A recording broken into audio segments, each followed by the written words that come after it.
আমি যখন চ্যানেল আইতে কাজ করি সেটা 2003-04-এর ঘটনা। তখন আমার যে উস্তাদ, যার সাথে আমি কাজ করতাম, প্রীতম আহমেদ, তিনি একটা অ্যালবাম বের করেছিলেন। সেখানে ওনার একটা গানের কথা ছিল এরকম: কৃষ্ণ করলে লীলা খেলা, আমি করলে ডং, তুমি করলে সবই রাইট হয়, প্রীতম করলে রং।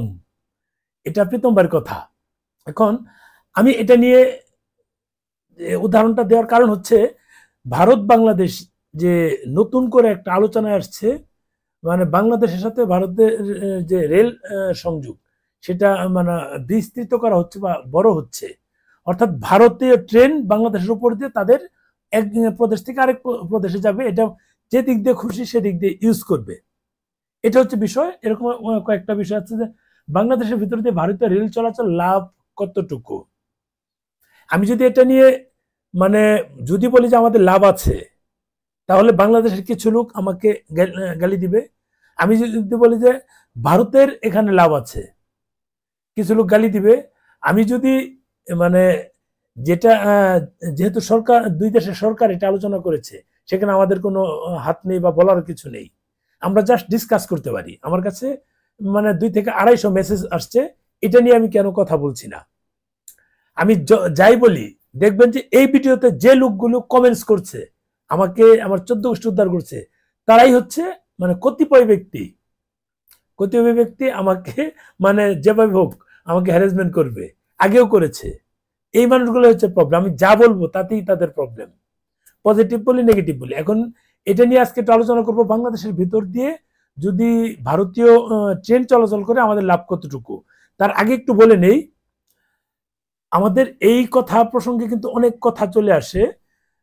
এর আগে যখন ভিডিও দিয়েছিলাম, আমাদেরকে জাস্ট ফকির, দরিদ্র, গরিব, মানে ভিখারি এরকম বারবার বলতো। এখন ওই লোকগুলো যারা আমাকে মানে বারবার মানে ছোট করার জন্য বিভিন্ন ভাবে কথা বলতো, ওগুলো তো আপনারা জানেন, অন্তত 31 না 32 হাজার কমেন্টস ছিল, শুধু ভারতীয় কিছু মানুষের, সবার না। তারা বিভিন্ন ভাবে আমাকে হেয় প্রতিপন্ন করার চেষ্টা করেছে।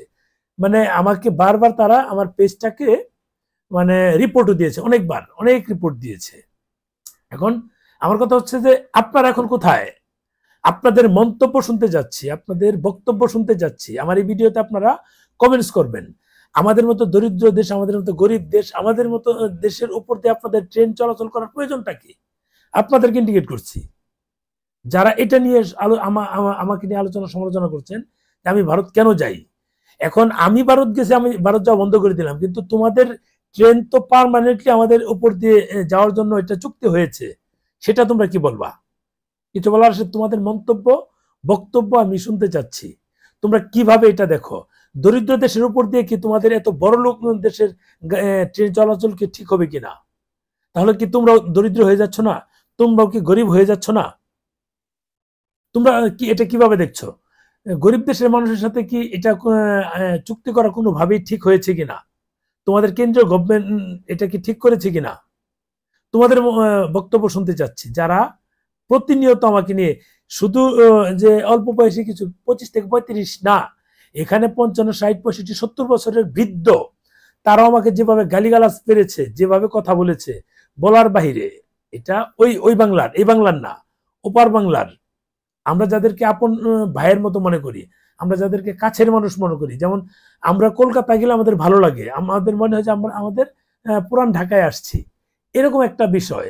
এই চিন্তা করে কিন্তু আমাদের ওখানে যাওয়া। এটা হচ্ছে একটা অংশ। এই লোকগুলো আমাদেরকে বারবার মানে বলে যাচ্ছে। এবং আরেকটা অংশ হচ্ছে যে আমরা বাংলাদেশের যারা, আমরা চাই যে দুই দেশ প্রতিবেশী দেশ মানে নিজেদের মাঝে একটা সমন্বয় থাকুক, সম্প্রীতি থাকুক। এই সম্প্রীতির মধ্যে যেন আমরা এগিয়ে যেতে পারি, পাশাপাশি দেশ যেহেতু। আমি আগেও বলেছি, আমার পাশের বাড়িতে যদি, পাশের ঘরে যদি আগুন লাগে, সেই আগুনের তাপ কিন্তু আমার ঘরে পুড়বে, এটা বুঝতে হবে। আমার প্রতিবেশীদের সাথে ঝগড়া করলে কিন্তু, আমি আজকে একটা বিপদে বললে তারা কিন্তু কখনো এগিয়ে আসবে না, কাজে ঝগড়াও করা যাবে না। আমাদের মানে মিলেমিশে থাকতে হবে, এটাই হচ্ছে বুদ্ধিমানের কাজ। আমরা কিন্তু সেটাই চিন্তা করি, সম্প্রীতির মধ্যে চলার চেষ্টা করি। যেহেতু আমাদের কিছু ধর্মীয় বিষয় চলে আসে, আমি যদি আমাদের বাংলাদেশের কোনো হিন্দু ভাইদের উপর যদি আক্রমণ করি, ওই পাশে কিন্তু আমাদের মুসলিম ভাইদের উপর তারা আক্রমণ করবে। এবং তেমনি তাদেরও বোঝা দরকার, ইন্ডিয়াতে মুসলিমদের উপর যেভাবে অত্যাচার করা হয়, তাদের তো বোঝা দরকার বাংলাদেশে কিছু হিন্দু ভাইরা থাকে, তাদের ওখানে কিন্তু কিছু, আমাদের এখানে কিছু কট্টরপন্থী থাকে, তারা কিন্তু আক্রমণ করে, যদিও সবাই না, সীমিত সংখ্যক। আমরা চিন্তা করি যে আমার এখানে আমার পাশের বাড়ির লোকটা যেন আমার দ্বারা নিরাপদ থাকে, সেটা কিন্তু আমরা চিন্তা করি। আমরা আমরা যারা ইসলাম ধর্মের অধিকারী, এটা কিন্তু চিন্তা করি। এটা আসলে ধর্ম না, বিষয় না, কিছু মানুষ আছে, ওরা যে ধর্মেরই হোক, এটা হিন্দু হোক, মুসলিম হোক, খ্রিস্টান হোক, বৌদ্ধ হোক, ওই মানুষগুলো যে সবসময় সুবিধা নিয়ে থাকে, ওরা ধর্মকে ব্যবহার করে, তারা সুবিধা নিয়ে থাকে, আর কিচ্ছু না। এখন যে মূল বিষয় সেটা বলি, অনেকে এটা নিয়ে বলবো যে শুধু শুধু বক বক করছি। আমাদের ভিতর দিয়ে যদি ভারতীয় ট্রেন যায় তাহলে লাভ কার? সোজা কথায় যদি বলতে যাই, আমাদের লাভ কম, তাদের লাভ বেশি। একটা উদাহরণ দেই, কলকাতা থেকে এই গুয়াহাটি হয়ে আগরতলা প্রায় 1600 কিলোমিটার দূরত্ব, আর ঢাকা হয়ে গেলে সম্ভবত 250 থেকে 300 কিলোমিটার বেশি হয় না। তাহলে সময় অপচয় হচ্ছে। মানে এই যে কোনো যদি কাঁচামাল থাকে, এগুলো তো এই 16 ঘন্টা যাওয়ার মাঝখানেই তো এগুলো অবস্থা কাহিল হয়ে যায়, 12টা বেজে যায়। এই যে খরচটা বেড়ে যাচ্ছে, এতে কিন্তু অনেক মানে লস হচ্ছে। সময় মতো প্রোডাক্ট পৌঁছাতে পারছে না, কারণ এই 7 সিস্টার ম্যাক্সিমামই পাহাড়ি এরিয়া। এটা কিন্তু তাদের একটা ভালো হচ্ছে। এখন এটার বিনিময়ে আমরা কি পাচ্ছি? হ্যাঁ, আমরাও কিন্তু পাচ্ছি। আমরা কিন্তু নেপাল যাওয়ার জন্য ট্রেনে পণ্য এবং যাত্রী যাওয়ার জন্য যে একটা বিষয় আছে, সেটা কিন্তু তারা বলছে এটা দিবে, তারা বলছে আমাদেরটা তারা নিয়ে নেবে, তারা বলছে তারা এটা দিবে, কিন্তু কতটুকু দিবে সেটা যদি দিত, তাহলে আমরা এই অল্প একটু করিডোর ইউজ করে নেপালে এখন পর্যন্ত কেন পণ্য আমরা পাঠাতে পারছি না? তারা তো অনেক কিছুই করেছে, আরো করবে। আমাদেরটা হচ্ছে না কেন? আমাদের বাংলাদেশের কিছু কিছু মানুষ কিন্তু এই কথাগুলি বলে, জাস্ট আমি ওই কথাগুলি বললাম। আর আরেকটা হচ্ছে যে আমরা মানে যদি আমরা আমরা যারা সম্প্রীতির কথা বলি, আমরা চাই যে উভয় দেশের মধ্যে যোগাযোগ ব্যবস্থাটা ভালো হোক। ভারতীয় ট্রেনগুলো যদি আসে, সেগুলো ওখান থেকে দরজা লক করে এই পাশে চলে গেল, সেটা আমাদের কোনো কাজে লাগবে কিনা? যেমন তুরা পর্যন্ত ট্রেন টানার একটা প্ল্যান আছে, তুরা পর্যন্ত। এইটা সম্ভবত এই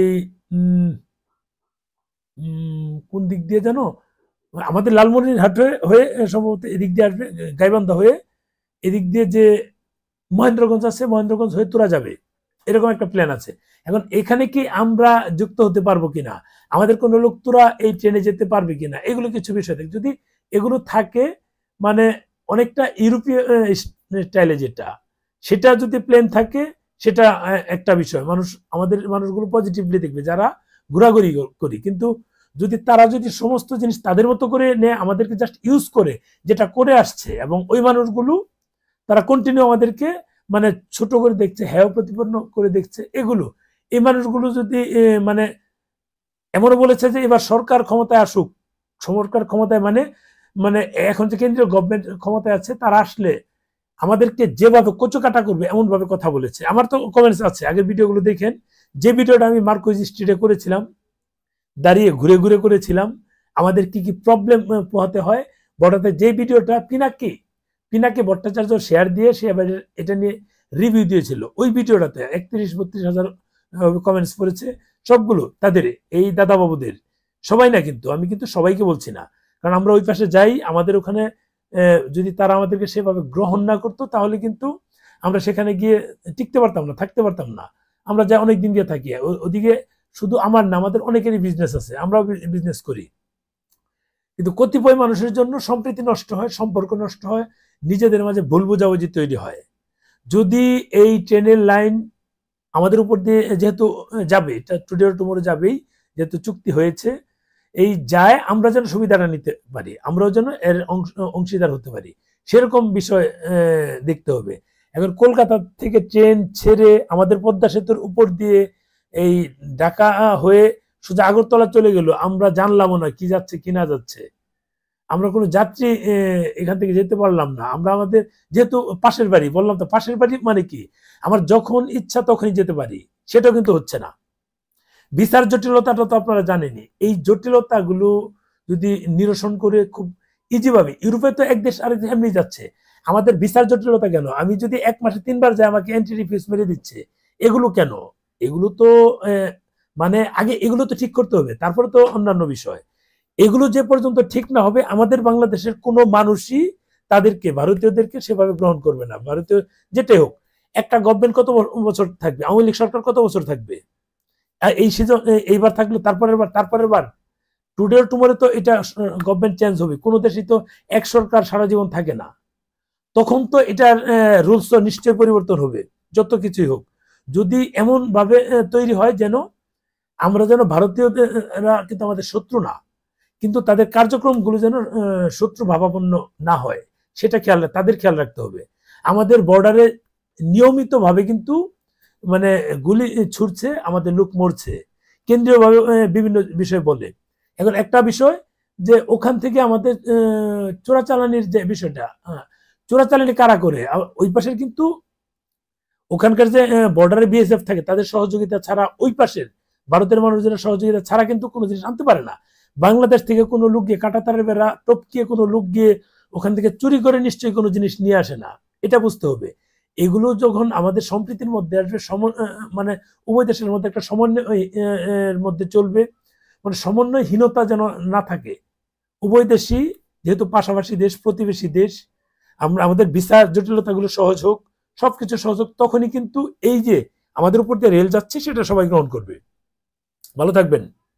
অনেকেরই এই ভিডিওটা, আমাকে অনেকে রিপোর্ট দিবেন এই ভিডিওটার কারণে, অন্তত 5,000 রিপোর্ট পাবো মিনিমাম। 5,000 কেউ কেউ চেষ্টা করবে যে আমার এটাকে পেজটাকেই ব্যানিশ করে দিতে, কিচ্ছু করার নাই, দিলে দিবেন, এমন কিছু না। এটাতে আমার কি হচ্ছে, এমন কিছু হচ্ছে না। ভালো থাকবেন, ভিডিওটা শেয়ার দিয়েন। আল্লাহ হাফেজ।